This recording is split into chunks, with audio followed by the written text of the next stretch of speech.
Vamos a dar unos minutos más para que la gente pueda comenzar a conectarse. Estamos iniciando esta videoconferencia con el hermano Evis Carballosa, el hermano David González y el hermano Santiago Armel. Un gusto saludarles, nuestros hermanos Evis y David desde España, teniendo este tiempo, este privilegio, y Santiago, que está en Estados Unidos. Un gusto platicar con cada uno de ustedes. Gracias por esta oportunidad que nos dan de poder platicar un poco más acerca del gran Dios que tenemos, de la fidelidad de Dios, de cómo un Dios soberano como el que tenemos está en control de todas las cosas, aún puede estar y aún está en control de situaciones como lo es el COVID-19, ¿no? Entonces, y el ánimo que podemos tener, la fidelidad de Dios que podemos ver aún en situaciones como esta. Entonces, es un gusto que estén aquí con nosotros platicando detrás de En ti confiaré, este libro que el Señor ha permitido que podamos sacar. Déjenme platicar un poco para los que no conozcan este material. En ti confiaré, meditando en la fidelidad de Dios en el Nuevo Testamento. Es un libro que, como lo dice su nombre, nos habla acerca de la fidelidad de Dios. Está compuesto por 27 reflexiones, una de cada uno de los libros del Nuevo Testamento. Así veremos la fidelidad de Dios en Mateo, en Marcos, Lucas, Juan, y así sucesivamente pasando por los 27 libros del Nuevo Testamento. Está escrito por más de 20 autores que son pastores, teólogos, académicos de las Escrituras y hermanos que, gracias a Dios, son fieles a nuestro Dios y solo por la gracia del Señor. Y el día de hoy tenemos el privilegio de tener a otros 3 autores, como lo hemos tenido en las semanas anteriores, para seguir meditando en este tema. Y también quiero comentarles para todos los que nos están sintonizando, tanto por Facebook como por YouTube, que pueden poner sus comentarios, los vamos a estar poniendo aquí en sus saludos y también sus preguntas. Vamos a estar teniendo oportunidad de ponerlo en este espacio, y en las preguntas vamos a también que nuestros invitados puedan responder a sus preguntas. Gracias a todos aquellos que nos están mandando saludos, que están mandando agradecimientos y pues vamos a comenzar este tiempo. También, bueno, les comento, por favor, pongan sus comentarios y vamos a tener tiempo para contestarlos. Sin más, me gustaría presentar a nuestros invitados y después que tengamos un tiempo de oración para que el Señor nos guíe en esta meditación. Empiezo por el hermano Evis Carballosa, que lo tengo en la parte de arriba. Él estudió su maestría en artes en Southern Methodist University y tiene una maestría en teología en Dallas Theological Seminary y su doctorado en filosofía en Texas Christian University. Es reconocido como un erudito bíblico con un extenso ministerio de enseñanza. Fue director y cofundador del Instituto Bíblico y Seminario Teológico de España, rector de CETECA en Guatemala. Es autor de muchísimos libros, comentarios. Damos gracias a Dios porque nos acompaña. Muchas gracias, hermano Evis. Bienvenido a este tiempo. Muchísimas gracias, querido Armando. Es un gusto, es un privilegio. Para los que no me conocen, solo les digo que soy gallego, soy de aquí de Galicia, aunque en mi vida se ha desarrollado mucho en Latinoamérica, pero soy de aquí, soy gallego. Y solo deseo decir algo más. Mi madre, que era francesa, me puso el nombre cuando nací, Evis. No sé, me dijo que lo había sacado de una novela, pero el nombre con el que todos me conocen es mi segundo nombre, que es Luis. Aquí me conocen en toda España por mi segundo nombre, por Luis. Es el que más me gusta porque era el nombre de mi abuelo. Y nada, estoy tremendamente agradecido a Dios por lo que Él ha hecho por mí. Amén. Estoy gozoso de estar aquí, como decimos en gallego, na miña terra, en mi tierra gallega. Y desde aquí les mando un fuerte abrazo a todos y deseo que seáis ricamente bendecidos por el todopoderoso, soberano Dios. Amén. Amén. Y sí, yo me parece que en alguna conferencia que me había tocado verle, ya había escuchado la historia de que Luis era el nombre favorito, pero los culpables son los hermanos de portavoz, que para qué ponen el Evis en grandote y el Luis en una L. No, porque ellos me dijeron que se vendería más, porque Luis es muy común. El otro nombre es raro. Es decir, ¿quién será ese tío? ¿Quién será ese tío con ese nombre tan raro? Es el nombre artístico. Es el nombre artístico. Muy bien. Paso ahora con nuestro hermano David. David González tiene una maestría en divinidades en The Master's Seminary.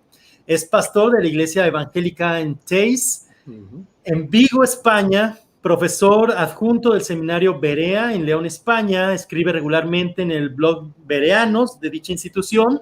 Está casado con Laura. Tienen una pequeñita Noah Grace. Qué bonito nombre, por cierto. Amén. Amén. Y paso, bueno, perdón, no te di la bienvenida, David. Muchas gracias. Nada, un placer, un gusto estar aquí, hermano.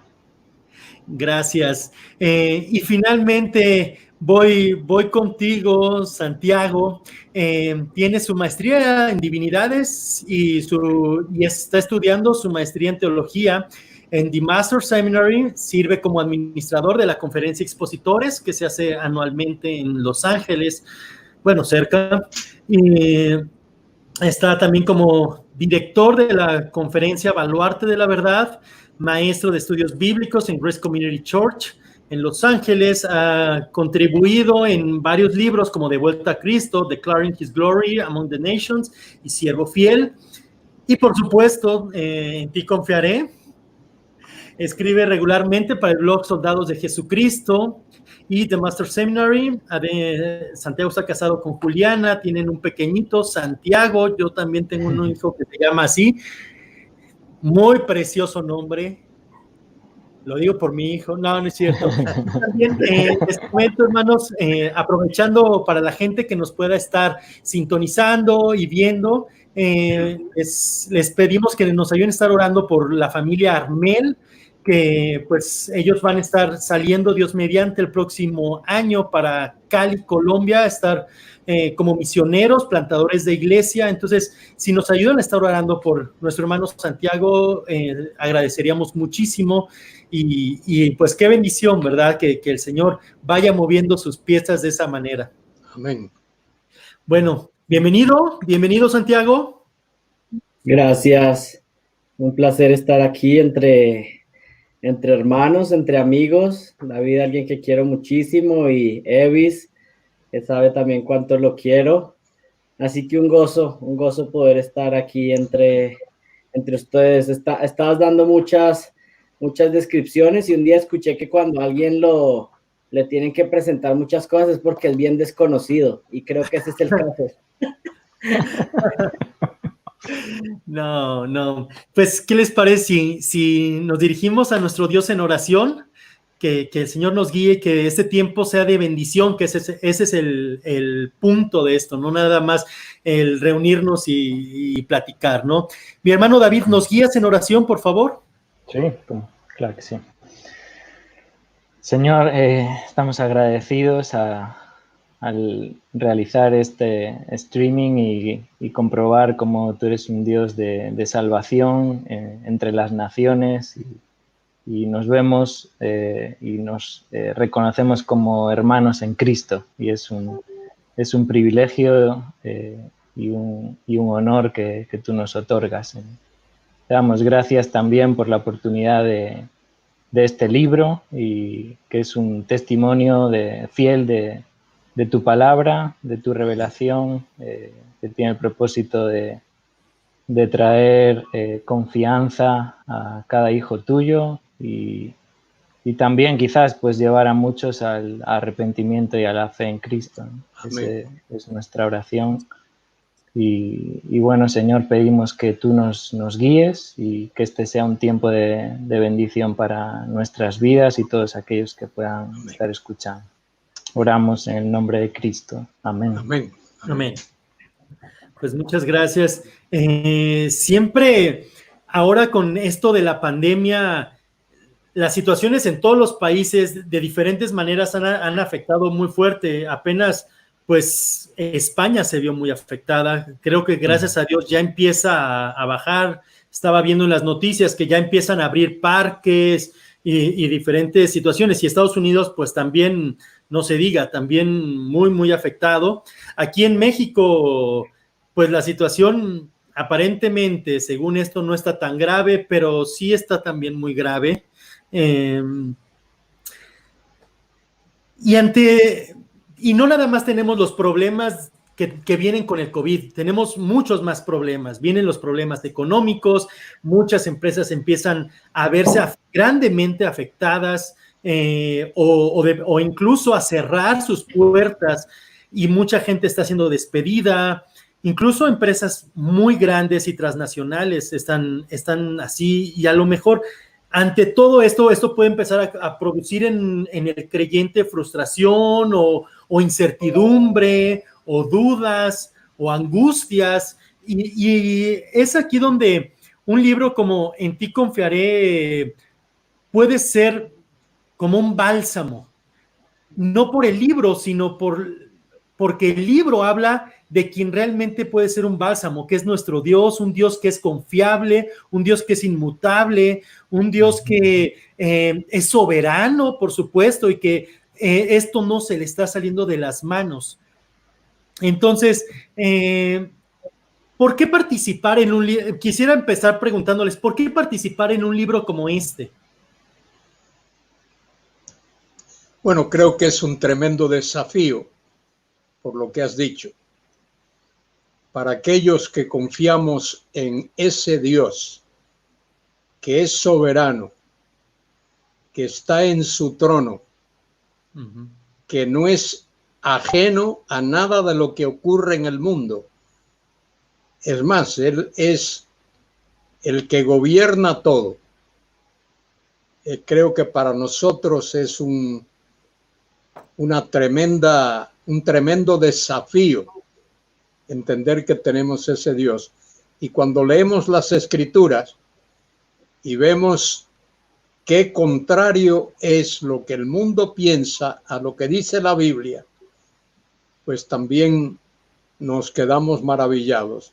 El mundo cree que la sociedad humana va de bien en mejor, mientras que la Biblia dice que va de mal en peor. Por supuesto. De manera que para nosotros es un descanso, es un consuelo, es un bálsamo, saber que podemos tener nuestras vidas y depositar nuestras vidas en las manos del Dios Todopoderoso. Amén. Amén. David, ¿por qué participar en este libro? Bueno, quizás añadiendo a lo que nuestro hermano ha dicho, creo que el mundo hispanohablante hoy está necesitado de buena literatura cristiana, ¿no? Es cierto que sí hay muchos libros, ¿no? Pero llegas a las librerías cristianas y están llenas de libros enfocados en uno mismo, en el humanismo, ¿no? Es como ver la vida desde el punto de vista del hombre. Y realmente creo que este tema de en medio de la aflicción pensar en Dios, ¿no? Es como levantar los ojos al cielo, observando nuestra tristeza, nuestra aflicción y no centrándonos en nosotros, sino observando a Dios, ¿no? Y creo que esa fue una de las cosas que personalmente a mí me han motivado a escribir y colaborar con esa pequeña parte de este libro. Santiago, ¿quieres añadir algo más?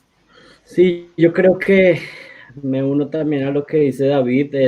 Yo estaba viendo los autores y revisando quiénes habían escrito, y para mí es de suma importancia ver cómo el Señor ha cumplido con su promesa de que Él edificaría su iglesia, y Así Él ha es. sido fiel en esa promesa. Para mí es un privilegio, para nadie es un misterio el aprecio y el honor que sentimos, por ejemplo, a alguien como Evis.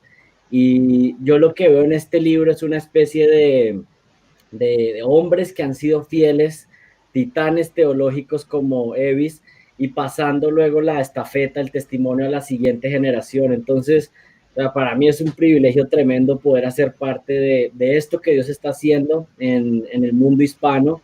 Y de una manera particular sí agradezco a Editorial Levi por pensar en esta clase de proyectos editoriales, ¿no? Ver y unir, poner en un mismo libro hombres que han llevado testimonios de décadas pasados, y como que me siento como recibiendo la estafeta y Amén. seguir adelante. Es una muestra simplemente de la fidelidad de Dios, y me llena de expectativas. O sea, es un libro que llena de expectativa de lo que viene para seguir produciendo recursos en español de sana doctrina, precisos teológicamente, y sobre todo eso, que puedan animar a la iglesia, que tenemos un Dios fiel en el que podemos confiar. Es un gozo. Así que, ¿por qué haber participado en este libro? Porque pues, es un privilegio grandísimo. Estamos muy agradecidos. Gracias a Dios, gracias a Dios. Sí, sí, tremendo privilegio. Y como dices, esa mezcla que eligió Josué de escritores, y también me gustó mucho. Josué Pineda, nuestro editor general, eligió una mezcla como hermanos como Henry Tolopilo, como el hermano Luis Carballosa, y también las nuevas generaciones. Es un muy buen punto, Santiago.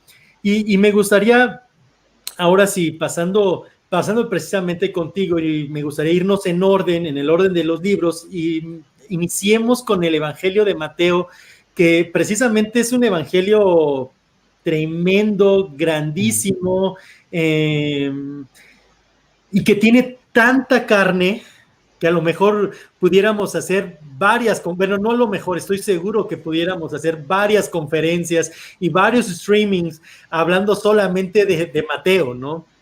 Pero el jueves pasado, en nuestra entrevista, platicábamos un poco acerca del reino de Dios, siendo un tema que une a la Biblia como un todo, y el Evangelio de Mateo para nada es la excepción. Al contrario, se habla de él con suma frecuencia.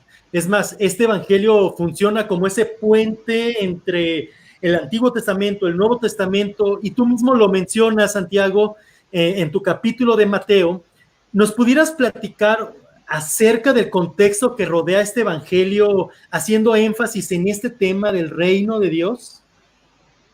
Y yo creo que los evangelios, en general, los 4 evangelios son pues esos libros gloriosos que tenemos en el Nuevo Testamento, porque exaltan principalmente a nuestro Señor, nuestro Rey, desde diferentes ángulos, todos viendo la vida de nuestro Señor, su sufrimiento y exaltación, pero cada uno tiene un énfasis en particular. Y podemos pensar particularmente en Mateo como esa presentación de el Mesías esperado desde el Antiguo Testamento. Y creo que lo que rodea todo este libro es ese cumplimiento de que justamente lo que es el tema del libro general, que Dios es fiel.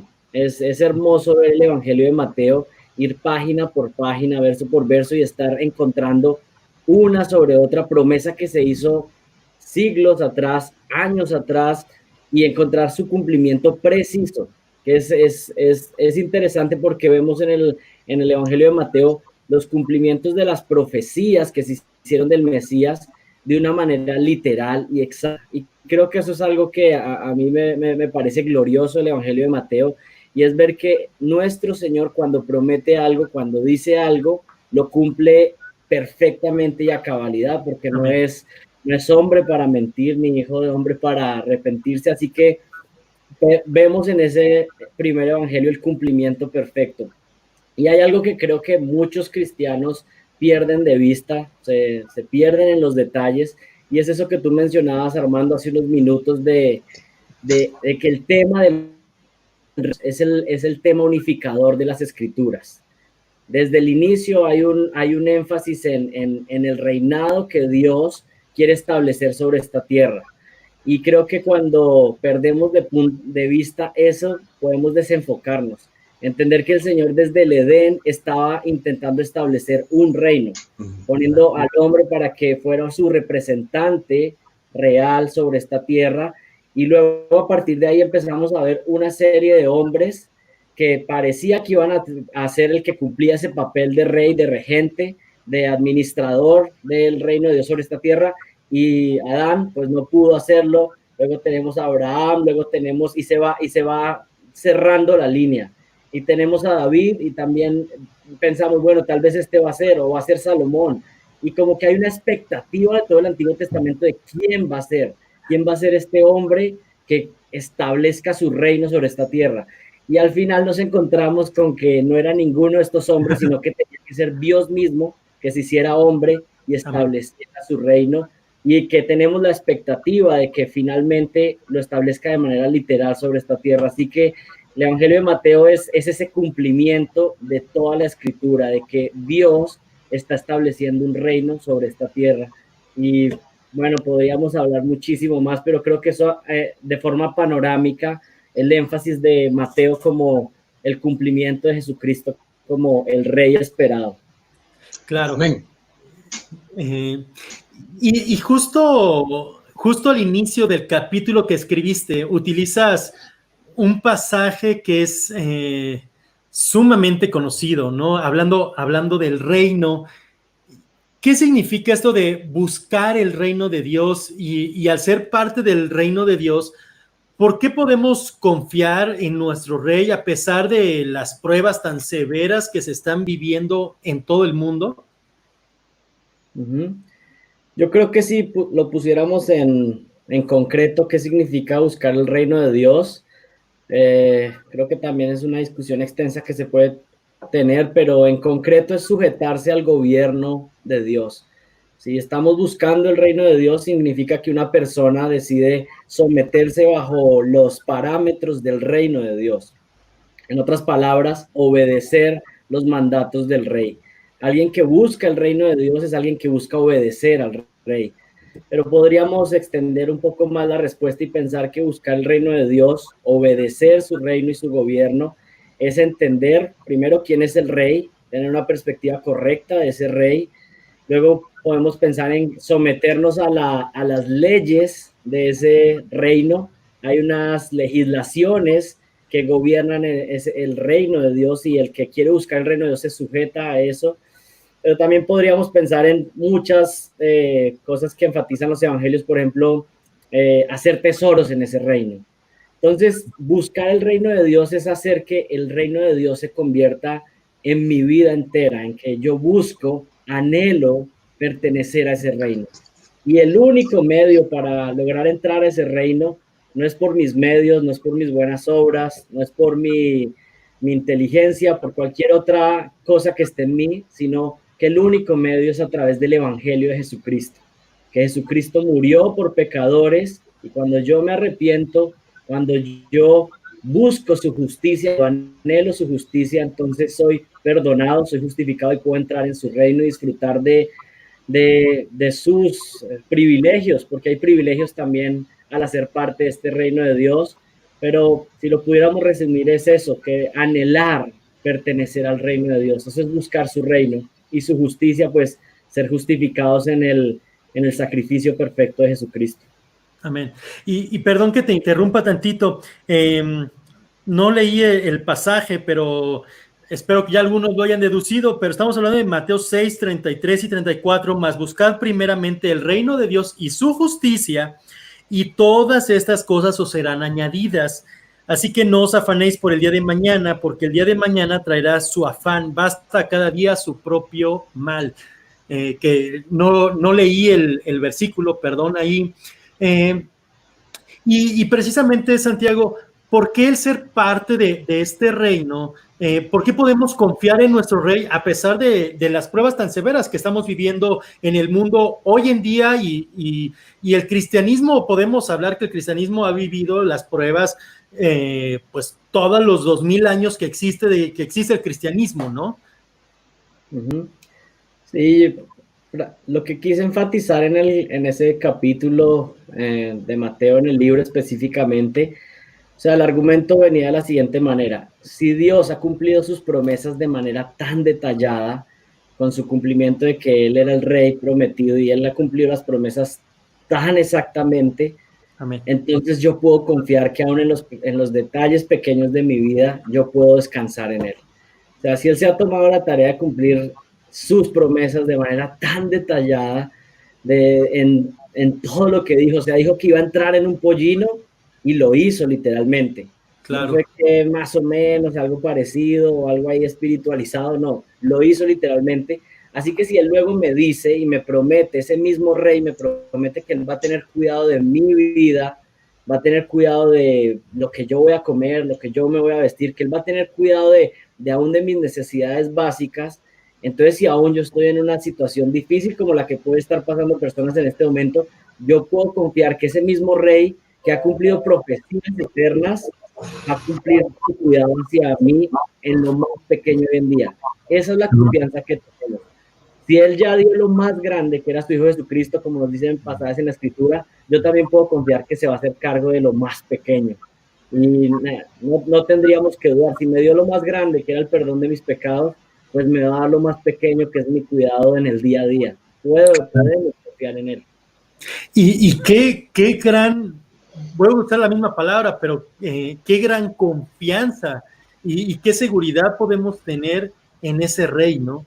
Que como dices, si dio al mismo Señor Jesucristo por mí, que yo era su enemigo, ¿qué más en esos detalles que aunque aparentemente no son, si yo ahorita lo estoy viviendo y a lo mejor no tengo empleo, no tengo recursos económicos, ya se viene la renta de la casa o hay que pagar la hipoteca o hay que pagar el carro, cualquier cosa puede ser así súper preocupante, pero aún así, si ya se ocupó él de lo más terrible, lo demás quedan como en detalles. Así es. Y yo creo que esta es una época que está poniendo a prueba la fe de todos los creyentes, ¿no? Porque son momentos difíciles. Sabemos que hay personas que pueden estar perdiendo su empleo, que pueden estar pasando por momentos difíciles, pero es un momento para refugiarnos en el Señor, saber que es nuestra roca fuerte. Él no nos promete un Ferrari, no nos promete la casa llena de lujos, pero sabemos que nos promete cuidar de nosotros. Y hay algo que ha fortalecido mi vida espiritual por mucho tiempo, y es saber que aquel que ha sido fiel en el pasado, yo puedo mirar para atrás en mi propia vida y ver que Él ha sido fiel, que Él me ha cuidado, que Él ha tenido cuidado de nosotros, no solo en mi propia vida, sino que puedo mirar al pasado mirando las Escrituras y ver cómo Él ha sido fiel con su pueblo y lo ha cuidado. Y yo estoy llamado como un mandato, porque ese pasaje que tú explicas, que mostraste ahí de Mateo 6, es un imperativo cuando dice buscar primeramente el reino de Dios y luego dice que confiemos en Él, o sea, que no nos angustiemos. Entonces, cuando yo veo que es un mandato de confiar, de descansar en mi Señor, que Él sabe qué es lo que necesito y puedo descansar en Él, puedo descansar en Él. Así es. Y en 1 o 2 minutos, Santiago, sí, es muy interesante, pero ¿qué más hubieras escrito en tu capítulo si te hubieran dado más espacio? Yo creo que ya que quería demostrar que las profecías se habían cumplido exactamente, tal vez me hubiera gustado ir por al menos un recorrido panorámico de esas profecías, ¿no? Ir una por una mencionándola, aunque creo que me hubiera tomado Todo el muchas, libro. pero al menos una mención para que los hermanos que lo leyeran pudieran ver y decir, wow, es que son muchísimos los cumplimientos que se dieron. Y algo que también me hubiera gustado enfatizar es que, y creo que es un punto que a veces personas pasan por alto, es que es que esta manera de ver Mateo me permite interpretar las escrituras de manera correcta, porque la manera de ver cómo el Señor cumplió sus profecías en su primera venida me permite ver cómo las va a cumplir en su segunda venida y en los últimos Amén. tiempos. Es un error que creo que algunos cometen fácilmente, y es pensar que el Señor ha cumplido las profecías de una manera en su primera venida y luego como que cambió completamente. Ahora va a cumplir sus promesas de otra forma. Y para mí, haciendo exégesis de los evangelios, de cómo cumplió él su primera venida, para mí es muy difícil simplemente cambiar y decir, no, ahora el Señor va a cambiar de estilo la forma de cumplir sus promesas. No, no, es algo que me hubiera gustado profundizar un poco, pero mejor hay que pedirle a Evis que profundice en eso. Una idea para otro libro. Hermano David, hermano Evis, algo que quieran complementar con lo que decía Santiago. Bueno, escuchando a Santiago, estaba pensando en una cosa. Esto es algo que me ha dado vuelta en la mente a medida que estudio la palabra. Este es el principio, está basado en un principio. Fíjese en esto. Dios no está obligado a prometerle nada a nadie. Dios no es como los políticos. Todos los políticos tienen que prometer, si no nadie los votaría. Nadie votaría a un político que no haga promesas. Claro. Pero Dios no está obligado a prometer nada a nadie. De manera que cuando Dios promete algo, lo cumple al pie de la letra. Amén. Porque no está obligado a prometer. De manera que todo lo que promete, lo cumple al pie de la letra. Eso pensaba cuando Santi hablaba. Gracias, Santi. Amén. Qué diferencia, ¿no? Y él no tiene que prometer también porque él ya es el rey. Ya no está esperando los votos, él ya lo es. Así es. Correcto. David. Creo que no añadiría nada, menos teniendo aquí un erudito que ha escrito quizás uno de los mejores comentarios sobre el Evangelio de Mateo. Creo que mis palabras sobran, pero si algo hay que añadir, quizás doctor Carballosa es quien debe añadir algo. No, tú apóyanos, David. No, pues, hay algo que habíamos hablado con David y habíamos quedado que cuando empezaran a venir las preguntas, pues tocaba hacerle el pase a Carballosa para que rematara todo. Eso sí, es un abuso. Yo estoy totalmente de acuerdo. Él mismo se pregunte y conteste. Todo. No, quisiera pasar contigo, David, hablando de 1 Tesalonicenses. Y curiosamente, fíjense que a la hora de estar trabajando en esta entrevista, de repente me di cuenta que los dos españoles les había tocado Tesalonicenses. Entonces, David, te tocó hablar de 1 Tesalonicenses.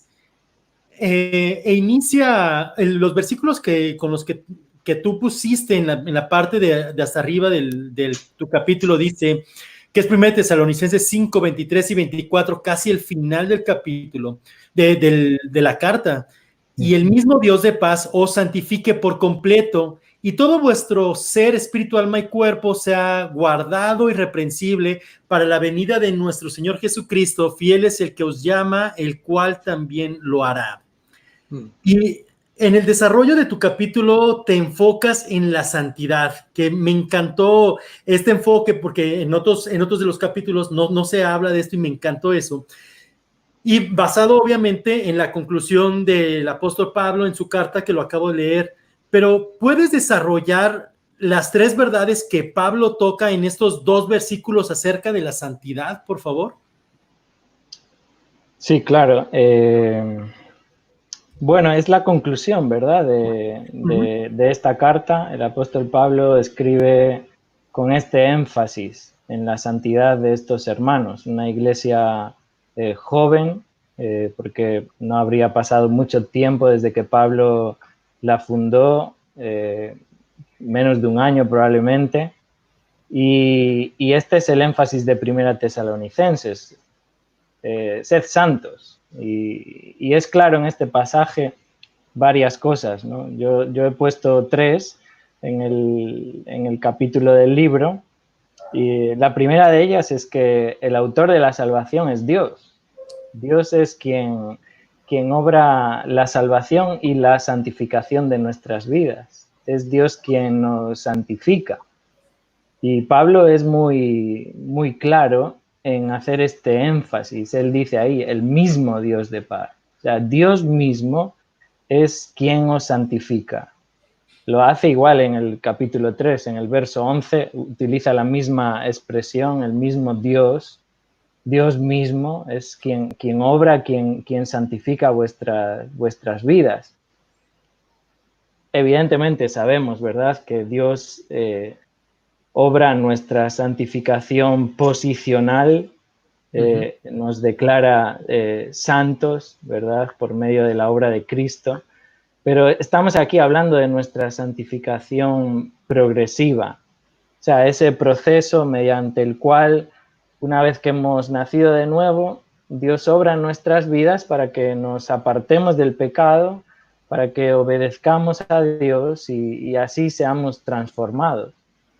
Entonces, el llamado a la santificación es muy claro en toda la Escritura, ¿no? Somos llamados a ser santos. Y el mismo apóstol Pablo aquí en Primera Tesalonicenses también lo menciona reiteradamente. Capítulo 4, por ejemplo, en el verso 3, la voluntad de Dios es vuestra santificación. En el verso 7, pues no nos ha llamado Dios a inmundicia, sino a santificación. Somos llamados a santidad, a obedecer.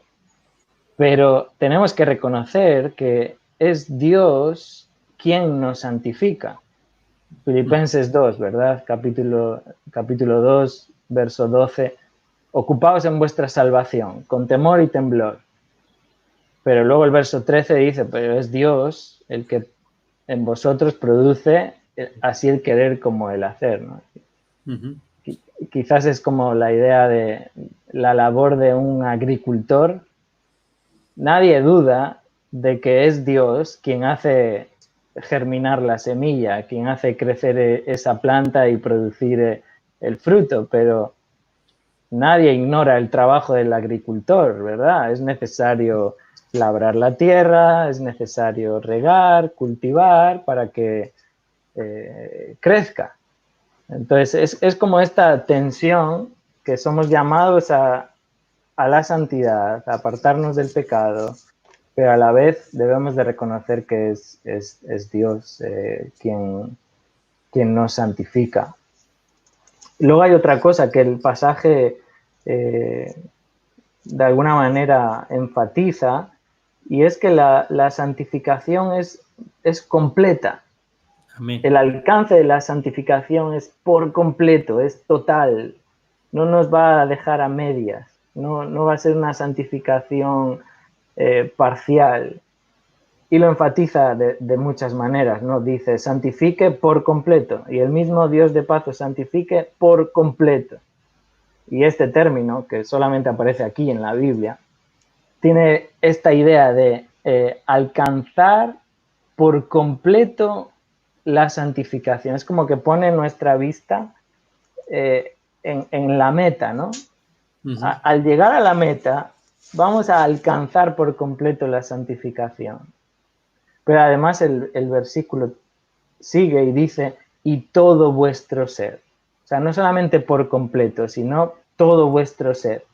Y esto ya no pone tanto la mira en la meta, sino en el énfasis de todo nuestro ser, por completo, íntegramente. Por eso Pablo luego detalla espíritu, alma y cuerpo. Y Y claro, Pablo no tiene la intención aquí de explicarnos en cuántas partes está dividido el ser humano. Algunos han entendido este versículo de esta manera, ¿no? Que el ser humano es tripartito. Pero este no es el punto de Pablo.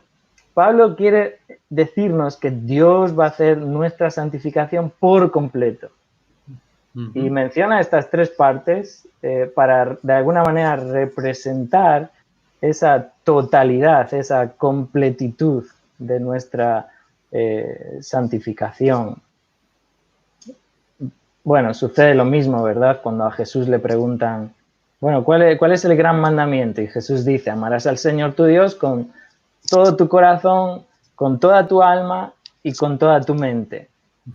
Eso dice Mateo 22, 37. Pero si vamos a Marcos, el pasaje paralelo, capítulo 12, verso 30, él añade, y también con todas tus fuerzas. O sea, no solamente corazón, alma y mente, sino fuerzas. Y ambos pasajes, es que es muy curioso, ambos pasajes están citando Deuteronomio, ¿verdad? Deuteronomio 6:4. Claro. Y allí precisamente se mencionan tres, pero otras tres. Corazón, alma y fuerzas. Bueno, pongo esto delante para justificar que Pablo no está dividiendo al ser humano. Pablo está enseñándonos que por completo la santidad se va a llevar a cabo por entero, ¿no? Y evidentemente eso incluye también nuestro cuerpo. Y probablemente Pablo lo incluye ahí para pensar que también nuestro cuerpo va a ser santificado. Y luego, pues, es como el broche de oro, ¿no? Este versículo 24, fiel es el que os llama, el cual hará. ¿Cómo ser santos? ¿Cómo, con nuestras debilidades, con nuestras dificultades? ¿Cómo vamos a ser capaces de esto? No somos capaces, pero es Dios quien lo hace y Él es fiel. Y Él los llamó, ¿no? Él nos llamó a salvación. Él nos llamó de las tinieblas a su luz admirable. Él nos llamó a la comunión con su Hijo Jesucristo. Él nos salvó. Él lo va a hacer. Amén. Él lo va a hacer porque Él es fiel. Y aquí es como donde cae el peso de la santificación. Y personalmente, para mi vida personal, en la medida en la que estudiaba este pasaje, uno ve su debilidad confrontada con la majestuosidad de Dios, ¿no? De un Dios omnipotente que, como decíamos, nos promete santificar por completo nuestras vidas. Y por eso destacar esas tres partes, ¿no? Como presentar, es Dios quien hace la santificación, es una santificación perfecta, completa, y Él lo va a hacer, porque Él es fiel. Pero claro, eso nos lleva a una pregunta, bueno, entonces, yo no tengo nada que hacer. Y creo que es precisamente lo contrario. El hecho del mandato de la santificación y Dios decirnos, yo lo hago porque yo soy fiel, es como que lo que nos obliga, ¿no? Nos constriñe a verdaderamente ser santos, porque Él es el que lo hace. Y es un ánimo, creo, para nuestras vidas. Por lo menos para mi vida personal es de ánimo. Así es. Así es. Y precisamente ahorita nos estaban escribiendo que es lo último con lo que cerrabas. En el 2:10 dice, vosotros estáis completos y en el 3:12, vestidos pues como escogidos de Dios, santos y amados, entrañables, y continúa el versículo. Y es precisamente lo que comentabas, ¿no? Él hace todo, pero eso no quiere decir que yo me voy a cruzar de brazos, porque es como Pablo decía en Romanos, ¿no? Perseveraremos en el pecado para que la gracia abunde, y el mismo Pablo responde, ni se te ocurra. Y con algo tan enfático que usa en griego, ¿no? No voy a decir qué porque el hermano Evis me va a regañar, así que mejor que... Mei genoito. Ya ven, les dije. Ni se te ocurra pensarlo. Exacto, exactamente. Ahora, David, ¿por qué hablar de la santidad? Y creo que lo respondías al final, pero quizá de todas maneras preguntarte, ¿por qué hablar de santidad en un libro como lo es En ti confiaré, que habla de la fidelidad de Dios? ¿Y por qué hablar de santidad en tiempos de prueba como los que estamos viviendo? Bueno, porque precisamente esto es lo que Pablo hace, ¿no? Porque si vemos un poco el contexto de Tesalónica, de cómo la iglesia se forma, es una iglesia joven, Dios salva ahí a un grupo de hermanos y la iglesia empieza a sufrir. De hecho, Pablo, Silas y Timoteo tienen que huir literalmente. No da tiempo ni a despedirse de los hermanos. Y vemos Primera Tesalonicenses como ahí ese corazón pastoral de Pablo, ¿verdad? Que anhela regresar y seguir formándoles y está muy preocupado. Y por eso envía a Timoteo. Y cuando Timoteo regresa y regresa con las noticias de no, los hermanos están firmes en el Señor y su fe sigue adelante. Entonces Pablo escribe esta carta y ¿en qué piensa? Santidad. En medio de la prueba, en medio de las dificultades, en medio de las persecuciones, en medio de la tribulación, santidad. Es un poco lo que decíamos antes, ¿no? Es poner nuestros ojos en Dios y buscar qué es lo que a Él le agrada. Y Pablo lo hace de una manera muy interesante. Es que nos motiva a buscar la santidad poniendo el pensamiento y la vista en la venida de Cristo. Amén. Y por eso ese glorioso pasaje, ¿no? del capítulo 4 del arrebatamiento y muy curioso también que al final de cada capítulo, de los 5 capítulos, al final siempre hay una referencia a la venida de Cristo. Pablo está diciéndoles a estos hermanos, sed santos porque Cristo viene. Y eso es lo que debe motivarnos. Y creo que en medio de esta pandemia que estamos viviendo, pues, ¿qué debemos hacer? Buscar la santidad y crecer en ella, ¿no? Amén. Sí, y pienso, hace rato mencionabas este pasaje hablando de la fidelidad de Dios, que Dios es fiel en santificarnos. Y si ese mismo Dios que es fiel para santificarme, como veíamos con Santiago, si es ese mismo Dios que es fiel para cumplir sus promesas al pie de la letra, para salvarme, para santificarme, en cosas tan increíbles y tan grandes, no se va a comparar las pruebas que esté viviendo. Si Dios es fiel en esas cosas tan importantes, también lo será en las pruebas o en el crisol de la prueba que Dios me está mandando, ¿no? Por supuesto, por supuesto. Y claro, cuando hablamos de santidad, no solamente hablamos pensando en el futuro, ¿no? Bueno, vamos a ser santos, pero quién sabe cuándo, ¿no? Y como que se nos hace muy, muy lejano. Pero la santidad es un proceso. Amén. Es Amén. un proceso continuo en nuestra vida. Y es precisamente la santidad en nuestra vida la que, pues, nos hace buscar el reino de Dios, buscar su justicia, es la que nos ayuda en cómo cuidamos a nuestros hijos, cómo amamos a nuestra esposa, cómo enseñamos la palabra. Entonces, la santidad de Dios en nuestra vida y ese proceso de santificación no es solamente una cuestión futura, es una cuestión presente. Porque pensemos de nuevo, Primera Tesalonicenses, Pablo está escribiendo a estos hermanos para que vivan la vida presente, no para que solamente estén como, bueno, a ver cuándo llega ese día, no, ponen la vista en ese día, pero para vivir la vida presente. Sí, así es. Oye, David, la última pregunta que te hago. ¿Te quedaste con deseo de tocar algún tema en tu desarrollo de la fidelidad de Dios en Primera de Tesalonicenses?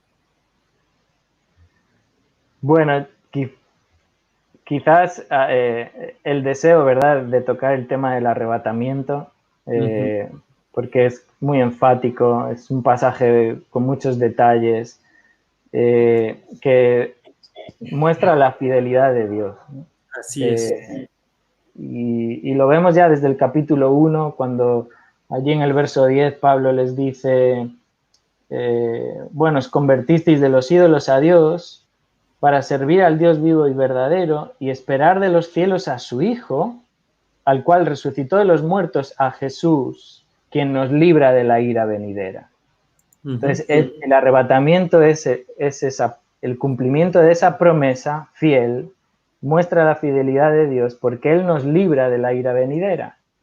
Por eso luego en el capítulo 5, en el verso 9, dice, Dios no nos ha puesto para ira, Dios nos ha puesto para alcanzar salvación por medio de nuestro Señor Jesucristo, quien murió por nosotros. Y creo que es un ejemplo muy, muy claro, ¿no? La fidelidad de Dios ahí evidenciada en que Él va a arrebatar a su iglesia antes de la tribulación. Así es. Hubiera estado tremendo ese tema también. Nos preguntaban, perdón, voy a hacer aquí un corte tantito. Nos preguntaban que de qué libro estamos hablando. Estamos hablando acerca del libro En ti confiaré. Es un libro que Editorial Levi tiene de manera gratuita, lo pueden descargar. Vamos a estar dejando por ahí el link. Es el libro que les estoy poniendo ahí en pantalla. Entonces, de ese libro estamos hablando. Es un libro devocional que sin duda cae muy bien para lo que estamos viviendo. Muy bien. Doctor Carballosa, Santiago, algo que quieran complementar acerca de Primera de Tesalonicenses. A ver, Santi. La verdad, yo estoy aquí esperando que Evis hable. Yo estoy muy contento con la exposición de David y creo que él le ha dado el enfoque correcto. Lástima que no tocó lo del rapto, ya lo dijo él, pero todo lo que aparece ahí es estupendo. Y hay que felicitar a David por su esfuerzo. Gracias, querido David. Bueno, tengo buen maestro. Cada día te queremos más, David. Igualmente. Estupendo. Déjenme ver aquí. Muy bien. Me están diciendo que si puedo dejar el link. Sí, efectivamente, en un ratito voy a poner el link al terminar nuestra entrevista. Voy a dejar el link ahí en los comentarios de Facebook. De todas maneras, por ahí nuestro director ya puso ahí el link. Aquí se los estoy mostrando en pantalla, pero ya lo pusieron por ahí. De todas maneras, lo ponemos en un rato. Muchas gracias. Muy bien, y ahora sí, me gustaría que pasáramos al estudio de Segunda de Tesalonicenses. Otro estudio muy bueno. Y como en muchas de las cartas que encontramos en el Nuevo Testamento, Segunda de Tesalonicenses está situada en problemáticas particulares y complicadas que están atravesando estos creyentes, y aún eso puede ser de esperanza para nosotros, ya que así como Dios no los abandonó y estuvo con ellos, ese mismo Dios está con nosotros. Pero, hermano Luis, ¿pudiera platicarnos un poco de las circunstancias que vivían estos hermanos de Tesalónica? Bueno, como hemos escuchado en Primera los Tesalonicenses, Pablo expone el hecho de que aquellos creyentes allí iban a pasar por pruebas y por dificultades. Y tan pronto Pablo salió de allí, eso fue lo que hubo. Pruebas, dificultades, algunos de ellos morían. Pablo les había hablado de la segunda venida de Cristo. Y cuando Pablo se va y ellos comienzan a experimentar esas persecuciones, esos sufrimientos, comienzan a pensar, caramba, esto significa que ya estamos en ese periodo del cual Pablo nos habló. Ya estamos en medio de la gran tribulación. Y es por eso que Pablo tiene que escribir la segunda epístola. La segunda epístola es una epístola aclaratoria, además de enfática. En el capítulo 1 les habla de que efectivamente vendrían pruebas, tribulaciones, problemas, dificultades y muerte. Y comenzando en el capítulo 2, ya les dice por qué. Vendrá para el mundo, vendrá un tiempo terrible que será el reinado del anticristo en la tierra. Pero Pablo les aclara a los tesalonicenses que ellos no están en ese periodo cuando el anticristo está reinando, porque efectivamente la iglesia ya habrá sido sacada de este mundo. Que esas persecuciones, esas muertes, ese tiempo terrible de prueba, no es para la iglesia, sino que es para el mundo inconverso. Pero lo que ocurre en Tesalónica es que al cometer ese error, al equivocarse de esa manera y pensar aquellos creyentes que ya estaban en ese periodo de la gran tribulación, comienzan a vivir desordenadamente. Por ejemplo, ya no querían trabajar, querían vivir ociosamente, querían vivir de los demás, querían hacer ciertas cosas que están totalmente prohibidas en las Escrituras. Y es a eso a lo que Pablo les dedica el capítulo 3. No es el hecho de que el Señor viene, no es para vivir de esa manera, desordenadamente, es todo lo contrario. Como iglesia, esperamos que Él nos lleve en cualquier momento. El rapto es inminente, puede ocurrir en cualquier momento. De manera que no nos corresponde a nosotros vivir ese estilo de vida, sino todo lo contrario. Hay algo interesante en Primera Tesalonicenses, el pasaje ese que habla del rapto, en el versículo 14 de ese capítulo, Pablo dice, porque ya que creemos, ese es un sí de afirmación, es una condicional de primera clase, ya que creemos que Jesús murió y resucitó. Y ese versículo me ha llamado poderosamente la atención. Fíjese, el rapto de la iglesia es una verdad tan cierta, que Pablo la compara con la muerte y la resurrección de Cristo. Ya que creemos que Jesús murió, y eso lo creemos ciertísimamente, y creemos que Él resucitó, eso lo creemos de todo corazón, ciertísimamente.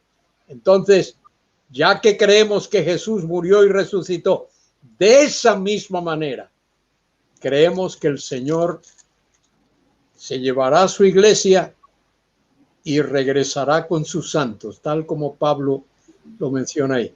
Entonces, esa es nuestra gran esperanza. No estamos esperando en gobiernos, no estamos esperando en los negocios, no estamos esperando en la ciencia, estamos esperando en que el Señor venga a recoger a su iglesia. Amén. Y llevarla a la casa del Padre.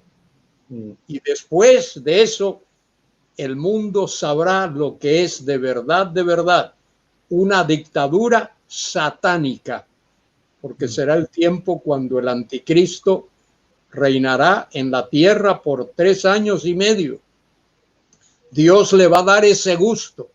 Eso es lo que Satanás ha querido.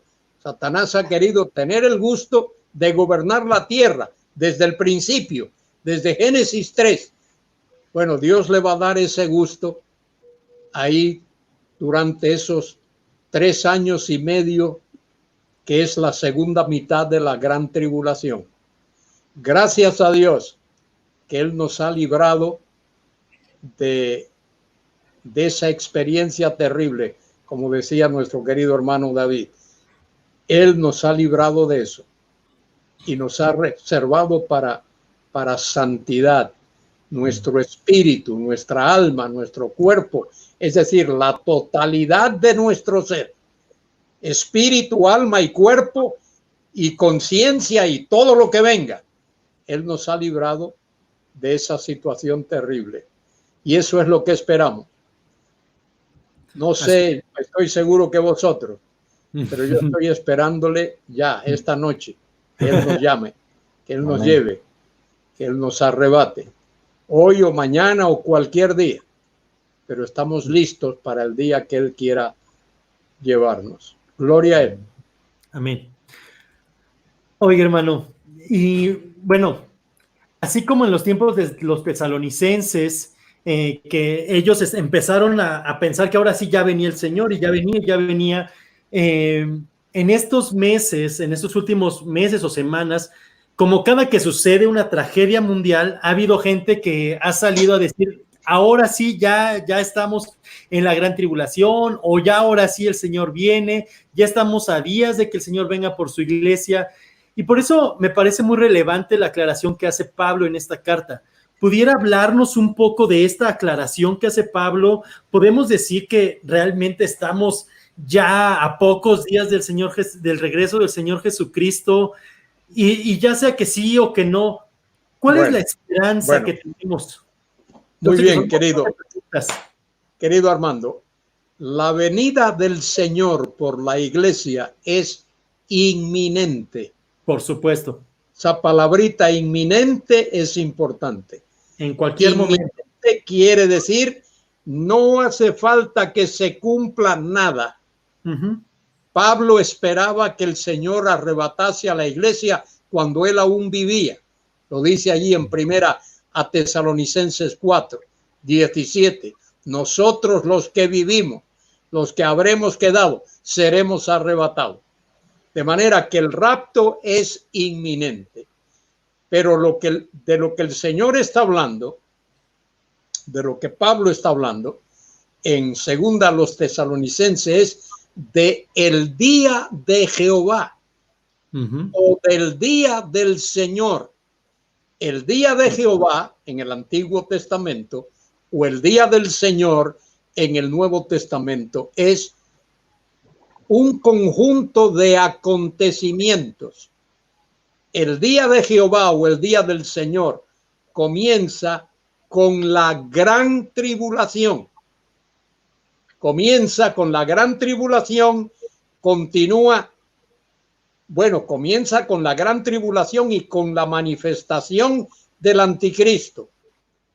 Y eso concluye con la venida en gloria de Cristo a la tierra. Y cuando Él venga a la tierra, es para establecer ese reino del cual nos hablaba Santi, que será un reino de paz, de justicia, de santidad y de gloria.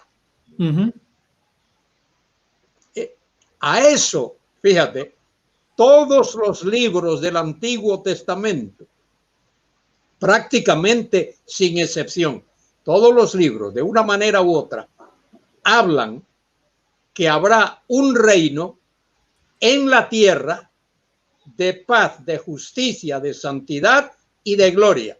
Eso lo encontramos en Génesis, Éxodo, Levítico, Números y así. Todos los profetas, Isaías, Jeremías, Ezequiel, Daniel y así hasta Malaquías.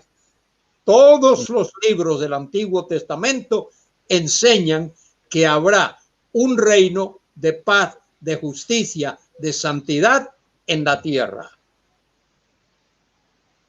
Cuando llegamos al libro del Apocalipsis, el capítulo 20 del Apocalipsis hace una contribución fantástica que no hacen los otros libros. El Apocalipsis 20, del 1 al 6, dice que ese reino de paz, de justicia y de santidad va a durar 1000 años. Y por eso es que en esos versículos 5 veces aparece la palabra chiliasmos o milenio. Todo el Antiguo Testamento enseña que va a haber un reino de paz, de justicia y de santidad y de gloria. Apocalipsis 20, del 1 al 6, dice: ese reino de paz, de justicia y de santidad y de gloria va a durar 1000 años en la tierra. ¿Por qué va a haber ese reino de 1000 años? Porque Dios ha hecho promesas y Dios siempre cumple lo que promete. Dios ha prometido bendecir la simiente de Abraham en la tierra, de manera que esa simiente de Abraham en la tierra que Dios prometió a Abraham va a estar habitando en paz y en seguridad durante el reinado glorioso del Mesías, que tendrá su capital en la ciudad de Jerusalén. De manera que nosotros nos quedamos admirados viendo y dando gracias a Dios por su fidelidad. Amén. Segunda a los tesalonicenses es una expresión de la fidelidad de Dios, que nos dice, primero, que el mal no triunfará, que Dios va a derrotar el mal. Totalmente lo va a aplastar. El mal no va a triunfar. Que nuestro Señor Jesucristo es el Rey de Gloria y que Él va a reinar gloriosamente, tal como la Escritura lo afirma. Así es. Hermano, tengo algunas preguntas. Me esperaba yo algunas preguntas justamente. Por aquí Pablo Molina nos dice: si pudiera el hermano Luis aclarar la confusión que hay en algunos entre 1 Tesalonicenses 4 y 2 Tesalonicenses 2 respecto a la diferencia entre rapto y segunda venida y cómo la audiencia original lo entendió. Bien. Pues hay quienes al no hacer distinción lo distorsionan, es lo que dice. El rapto, la iglesia que está compuesta de aquellos que han creído en Cristo desde el día de Pentecostés hasta el día cuando ese acontecimiento tenga lugar. La iglesia, como Pablo dice allí en 1 Tesalonicenses 4, los que estén muertos, los que hayan muerto resucitarán con un cuerpo incorruptible. Habrá una resurrección, cuerpo glorioso, cuerpo incorruptible. Los que estén vivos serán transformados y juntos, como un solo cuerpo, serán arrebatados para encontrarse con Cristo en las nubes. Eso es el rapto. Ahora, lo que 2 Tesalonicenses describe es la segunda venida de Cristo a la tierra. Personalmente, aquí hay diferencias de opinión. Pero esta es mi postura personal. La segunda venida de Cristo a reinar, es decir, el milenio, no va a comenzar inmediatamente. Va a haber un periodo de transición entre el rapto y el comienzo del reino mesiánico de Cristo en la tierra. Y ahí es donde se incluyen esos acontecimientos: la gran tribulación, la venida de Cristo y entonces el milenio. Puede haber un periodo de 4 años, de 5 años, de 10 años entre el rapto de la iglesia y la venida de Cristo en gloria a la tierra para reinar tal y como lo describe Mateo capítulo 24, particularmente al final del capítulo. Mateo 24 describe todos los acontecimientos de la tribulación y al final, por allí por el versículo 29, 30 y 31, habla de la venida en gloria de Cristo para establecer su reino de paz, de justicia y de santidad en la tierra. Una pregunta más, hermano Luis. Dice, a la luz de lo expuesto por el pastor Luis, esperamos a Jesús en cualquier momento para el rapto de la iglesia, por supuesto. ¿Hacia dónde deberíamos mantener nuestro esfuerzo mientras seguimos esperando con esperanza el rapto? Creo yo que hay 3 cosas que es la responsabilidad de la iglesia. La iglesia en el mundo tiene 3 funciones, no más de 3. Cualquier otra cae debajo de una de esas 3. La primera función de la iglesia es adorar, exaltar, ensalzar a Dios, Padre, Hijo y Espíritu Santo. Esa es la primera función de la iglesia. La segunda, el amor fraternal. El hecho de que como creyentes mostremos la gracia, la misericordia de Dios a través del amor mutuo. Y la tercera responsabilidad de la iglesia es la proclamación del evangelio en todo el mundo. Id y predicad del evangelio a toda criatura. Esas son las 3 funciones de la iglesia. Si una iglesia muestra su amor y su devoción a Dios, exaltar a Dios, si una iglesia muestra entre los hermanos el amor mutuo del uno al otro, y si una iglesia proclama el evangelio por todos los medios posibles, está cumpliendo con la función por la cual Dios la tiene aquí en la tierra. Honestamente, yo no veo ninguna otra función de la iglesia en el mundo. Aquí viene una pregunta que a lo mejor puede ser muy larga, entonces la respuesta. Bueno. Y agradezco las preguntas de todos los que están mandando. Viene aquí una pregunta, dice, ¿qué opina del amilenialismo actual? Hoy en día los seguidores de la teología del pacto y neocalvinistas reformados, que quiere decir que yo quiero poner la aclaración, nuestros hermanos en Cristo, no hay que hacer una pelea para todos los que nos escuchan, están hablando mucho de estos temas escatológicos. ¿Qué opina usted? Bueno, mira, querido hermano, eso tiene que ver con una palabrita que la gente quizá no entienda bien, que es la palabra hermenéutica. Hermenéutica es la ciencia y el arte de la interpretación. La Biblia, de principio a fin, debe interpretarse de manera literal. ¿Qué significa interpretar la Biblia de manera literal? Interpretarla de manera natural, gramática e histórica. Así es como se interpreta la Biblia. Añado lo siguiente. Los amilenaristas conservadores, hay muchos de ellos, buenísimos. Yo los leo y los admiro.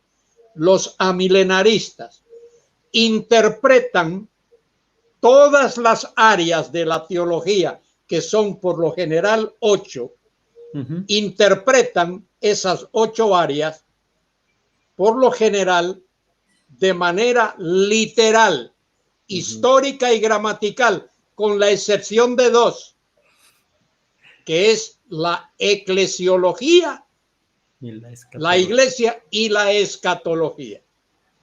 Ellos dicen, no, aquí hay que espiritualizar, hay que alegorizar. Y es lo que hacen con el milenio. ¿Qué es lo que dicen los amilenaristas? Mire el argumento. La palabra milenio solo aparece en un libro de la Biblia, el libro del Apocalipsis. Y para esto, solo en un capítulo de la Biblia, el capítulo 20.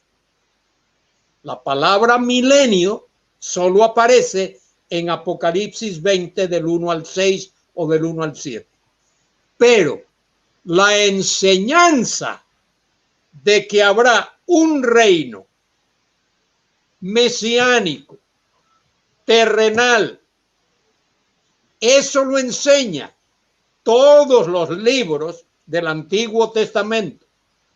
Apocalipsis 20 añade una cosa a esa enseñanza, que ese reino terrenal mesiánico va a durar 1000 años. Eso es lo que enseña. Es más, algunos amilenaristas, de esos buenos, de los que hablo, dicen, y tengo sus libros aquí en mi biblioteca, que si uno interpreta la Biblia literalmente, no hay otra escapatoria que creer en un milenio, en un reino terrenal, mesiánico de Cristo en la tierra. Eso lo dicen ellos, pero dicen, pero no se debe de interpretar la Biblia así. Y eso es prejuicio. Hay que ser congruentes. Uno interpreta literalmente la teología propia, la soteriología, la martiología, la cristología, la angelología, todas las ramas de la teología, incluyendo eclesiología y escatología. Así es como se debe de interpretar la Biblia. Hay que ser congruentes. Toda la Biblia debe interpretarse literalmente. Así es como la interpretó Pablo y Pedro y los apóstoles, todos así la interpretaron. ¿Qué quiso decir Cristo cuando enseñó a los discípulos a orar, diciéndoles, cuando oréis, orad diciendo, Padre nuestro que estás en los cielos, santificado sea tu nombre, venga a nosotros tu reino? ¿Y qué viene después? Una frase epexegética que dice, hágase tu voluntad en la tierra como en el cielo. ¿Qué dice la milenarista? Que ahora, en este momento, estamos en el reino, que ahora estamos en el milenio. Si tú crees eso, quien crea eso, en primer lugar, no le está dando a la palabra milenio su significado literal. Está dándole que 1000 años es un periodo largo de tiempo. No son 1000 años, sino pueden ser 5000 o 10,000 años. El número de años que a ti te plazca ponerle ahí. Eso es algo importante que hay que tener en consideración. Hay que interpretar la Biblia literalmente. Otra cosa, cuando Cristo dice, venga a nosotros tu reino, hágase tu voluntad en la tierra como en el cielo. Nadie puede demostrarme que ahora, en este momento, la voluntad de Dios se está haciendo en la tierra tal y como se está haciendo en el cielo. ¿Qué es lo que hay en la tierra? Desorden, injusticia, muerte, odio, asesinatos, todo ese tipo de cosas. De manera que la voluntad de Dios no se está haciendo en la tierra de la misma manera como se hace en el cielo. Nuevamente quiero agradecer a todos los que nos están mandando muchísimas preguntas y sobre todo de escatología, y creo que quiero tratar de ser lo más respetuoso con el hermano Luis, con el tiempo que le dije, así que me gustaría animar a todos aquellos que nos están mandando sus preguntas, que compren el libro, el comentario del hermano Luis Carballosa, de nuestros amigos de Portavoz, tanto está como el de Daniel, como el que tienen que... Es más, lo deberían de vender como en un paquete. Daniel con Apocalipsis, De verdad, hermanos, siento mucho no poderle pasar sus preguntas al hermano Luis. Si me lo dejan a mí, yo se los regalara a todos. Ni modo. Hay que decir al hermano Tito que por favor queremos comentarios gratis. Sí, señor. Yo de acuerdo, ahí estoy de acuerdo. No, solamente, hermano, quiero hacer la última pregunta porque pues sí es escatológico, pero tiene que ver con Tesalonicenses. Entonces, voy a cerrar con esta pregunta para el hermano Luis y después pasamos a la conclusión. Gracias a los tres nuevamente. Dice esta pregunta, hermano Carballosa. En cierta ocasión usted aquí en Trujillo, Perú, nos comentó que la expresión la apostasía de 2 de Tesalonicenses 2:3 se podría entender con el éxodo de la iglesia. ¿Podría, por favor, explicar un poco más sobre este punto de vista? Gracias. Bueno, yo lo que dije es que la palabra apostasía, cuando aparece por sí sola, puede significar salida, porque eso es lo que la palabra significa: salida, partida o éxodo. Hay un escritor americano que se llama Skyler English, que en su comentario sobre este tema sugiere eso, que la palabra apostasía significa éxodo, partida, salida, solo cuando la palabra esa va acompañada de otra palabra. Uno puede apostatar de la familia, uno puede apostatar de la iglesia, uno puede apostatar de cualquier cosa, pero tiene que decir de qué. Uh-huh. Y aquí en 2 Tesalonicenses no dice de qué, solo dice cuando aparezca o cuando venga la apostasía y se manifieste. Ahí lo dice, versículo 3. Nadie os engañe en ninguna manera, porque no vendrá, el día del Señor no vendrá sin que antes venga la apostasía y se manifieste el hombre de pecado, el hijo de perdición. Entonces, la sugerencia de Skyler English está bien hecha, solo que uno tiene que decidir si acepta esa postura, que primero tiene que ocurrir el rapto de la iglesia y luego del rapto de la iglesia es la manifestación del hijo de perdición, del hombre de pecado, que es el anticristo. La iglesia no va a pasar por la gran tribulación. La iglesia no va a sufrir las persecuciones del anticristo. De manera que esa es la idea ahí en esa palabrita apostasía, que de paso no se traduce, es tomada del griego al castellano.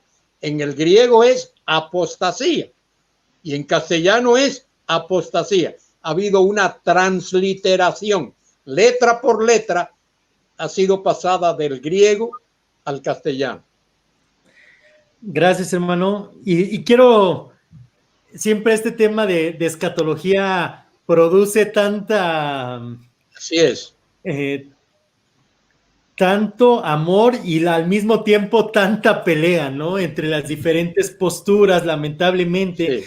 Pero quiero regresar al tema de en ti confiaré, de la fidelidad de Dios, y por supuesto el tema de la escatología es precioso porque podemos ver, como veíamos hace rato con Santiago, que Dios, como cumplió sus promesas, las va a seguir cumpliendo, y esas promesas son las venideras que tenemos en cuanto a la escatología, aún siendo nuestra postura la que sea.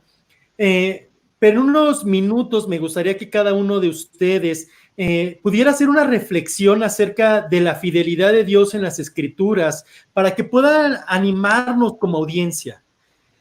Santiago, empiezo contigo, después continúo con David y cerramos con el hermano Luis. Gracias, David y Evis, ha sido una bendición estarlos escuchando. Pensando nuevamente en Mateo, creo que hay algo particular que podemos pensar y meditar, y es esa promesa que promesa y comisión que el Señor da finalizando el Evangelio, esa gran comisión que no solamente es un mandato, sino que además le da la certificación a la iglesia de que va a poder cumplir esa tarea, porque el Señor iba a estar con nosotros hasta el final de los tiempos. Y es bien especial ver cómo el Señor empieza ese cumplimiento, aún en el libro de Hechos. Me encanta porque el Señor les dice, vayan y hagan discípulos, y les explica cómo hacerlos, bautizando y enseñándoles a guardar todas las cosas. Y luego de los evangelios viene el libro de Hechos, y les dice que iban a recibir poder del Espíritu Santo, y que ese poder les iba a permitir testificar en Judea, Samaria, hasta lo último de la tierra. Y aún yo vería esa declaración ahí en Hechos 1 como un bosquejo del libro de Hechos, diciendo, el Señor cumplió, el Señor está cumpliendo su promesa de que íbamos a ser testigos, primero en Judea, luego en Samaria, y luego hasta lo más lejos de la tierra conocida en ese momento, que termina ahí en Roma con Pablo. ¿Y cuál es el punto ahí? Que el Señor estaba cumpliendo su promesa de que la iglesia se iba a establecer, de que el evangelio iba a alcanzar no solamente a judíos, pero a gentiles. Y es hermoso estar 2000 años después y ver que el Señor ha cumplido con su promesa. Su iglesia sigue fuerte, su iglesia sigue creciendo, el Señor sigue salvando personas con el mismo evangelio que predicaron los apóstoles, el Espíritu Santo sigue fortaleciendo personas para que proclamen su palabra. Y de aquí en adelante hay personas que tienen una vista pesimista acerca de la iglesia. Y yo veo que ciertamente lo que ha mencionado Evis, estoy de acuerdo, este mundo va de mal en peor y creo que es muy evidente, pero su iglesia pura, aquellos creyentes van a perseverar hasta el final. Y la iglesia toma fuerza y su iglesia va a seguir edificada, porque no depende de los hombres, sino de lo que Jesucristo hace. Así que qué más esperanza que por los años que nos queden esperando la venida del Señor, saber que el Señor sigue cumpliendo su promesa de que Él edificaría su iglesia. Lo ha hecho, lo está haciendo y lo seguirá haciendo. Amén. Amén. Gloria. David. Bueno, muchísimas gracias por este tiempo, es un privilegio, de verdad, gracias. Quizás centrar nuestra mente en la promesa de que Cristo viene, ¿verdad? Y su venida es inminente. Como el doctor Carballosa decía, puede ser ahora, puede ser esta noche, mañana a la mañana. Cristo viene y viene pronto. Aquí yo vengo pronto, dice el Señor. Y eso tiene que motivar nuestra vida a vivir para su gloria, a vivir con los ojos puestos en lo que Él desea para nosotros. Primera Tesalonicenses nos presenta a un Dios soberano, ¿no? Bueno, toda la Escritura, ¿verdad? Presenta a un Dios soberano. Pero cuando vamos ahí al primer capítulo, Primera Tesalonicenses, verso 4, ya nada más empezar, o sea, vemos la elección de Dios. Dios ha elegido a su pueblo, ha elegido a aquellos que va a salvar. Y termina Primera Tesalonicenses con la santificación perfecta, completa. Fiel es Dios. Dios os llamó, nos llamó por medio del Evangelio, nos salvó y Él nos va a santificar. Y creo que eso motiva nuestra vida a recordar que así como Él nos llamó, también nos va a santificar y presentar a una iglesia gloriosa, ¿verdad? Sin mancha, irreprensible. Yo no sé cómo será eso, pero... Y esa reunión con Cristo, ¿no? Y ser arrebatados para estar siempre con el Señor, o sea, siempre con el Señor. Como ahí en 2 Tesalonicenses 2:2, ¿no? Que dice nuestra reunión con Él. No va a ser así virtualmente, va a ser una reunión con Él. Y ese anhelo debería como motivar nuestra vida a seguir creciendo en santidad. Así es. Hermano Luis. Muy bien, yo quisiera solo incorporar a lo que ha dicho Santi, a lo que acaba de decir David, la tremenda gratitud que cada uno de nosotros tiene hacia Dios por habernos dado su palabra, la Biblia, que es la palabra de Dios inerrante, infalible y con autoridad final. Cuando hablamos de inspiración plenaria verbal, mire qué tres palabras: inspiración plenaria verbal. Inspiración significa que su origen es Dios, el origen de la Biblia, el autor de la Biblia, esa palabrita theonustos, soplada por Dios, sale de Dios, procede de Dios. Inspiración plenaria, toda la escritura, pasagrafía, toda la escritura, y luego verbal, las palabras mismas. No hay libro como la Biblia. ¡Qué bendición! Que Dios no nos ha dejado a tientas y a ciegas. No andamos a tontas y a locas, como dice nuestro refrán castellano. Tenemos la Biblia desde el principio, lo que Dios promete, la venida del que sería simiente de la mujer, ese que nace de la mujer. He aquí la Virgen concebirá y dará a luz un hijo y llamaráse su nombre Emanuel, que declarado es Dios con nosotros. Porque un niño nos es nacido, hijo nos es dado, el principado estará sobre su hombro y llamaráse su nombre admirable, consejero, Dios fuerte, Padre eterno, príncipe de paz. Luego lo que iba a experimentar cuando viniese, como lo explica Isaías 53, cómo vive en este mundo, cómo se cumple al pie de la letra todo lo que dice y todo lo que hace, y cómo se cumple su muerte de cruz, la más vil de todas, y su gloriosa resurrección. Y hay más evidencias de que Cristo resucitó de los muertos, de que Colón descubrió la América. Lo vieron unas mujeres, lo vieron los apóstoles, lo vieron 500 hermanos.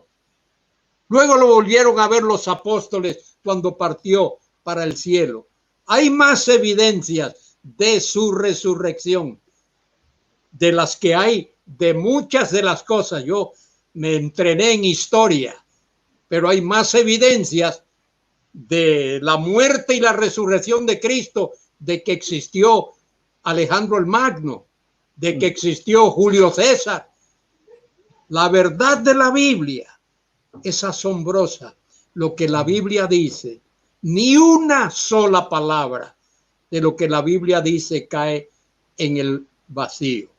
Por eso lo que dice Pedro, santos hombres de Dios hablaron verbalmente y por escrito, siendo llevados, transportados, movidos por el Espíritu Santo. Y con esa certeza de lo que la palabra de Dios dice, de lo que la palabra de Dios afirma, de lo que la palabra de Dios enseña. Por eso aguardamos su regreso a la tierra en cualquier momento. Amén. Para llevarnos a la casa del Padre, a su santa presencia.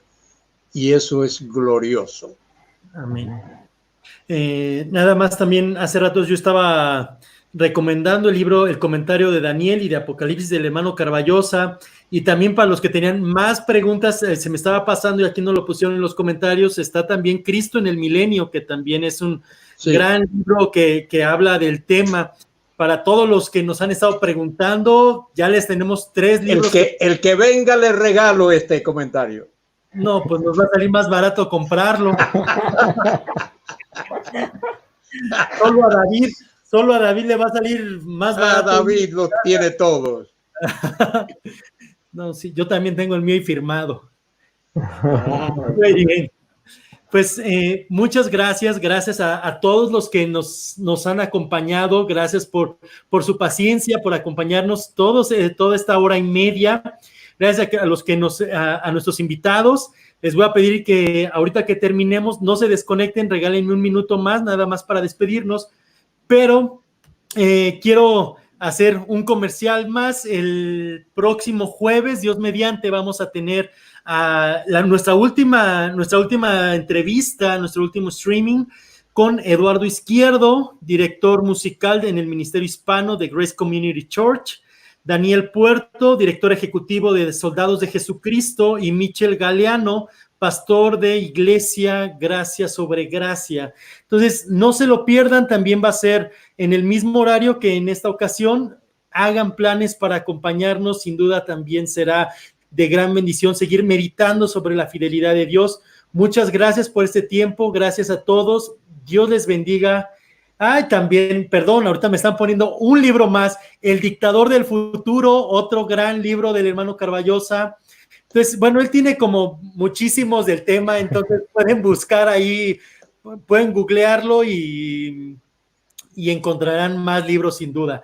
Gracias, Dios les bendiga, hasta el próximo jueves, Dios mediante. Amén. Gracias, hermano. Luego, gracias.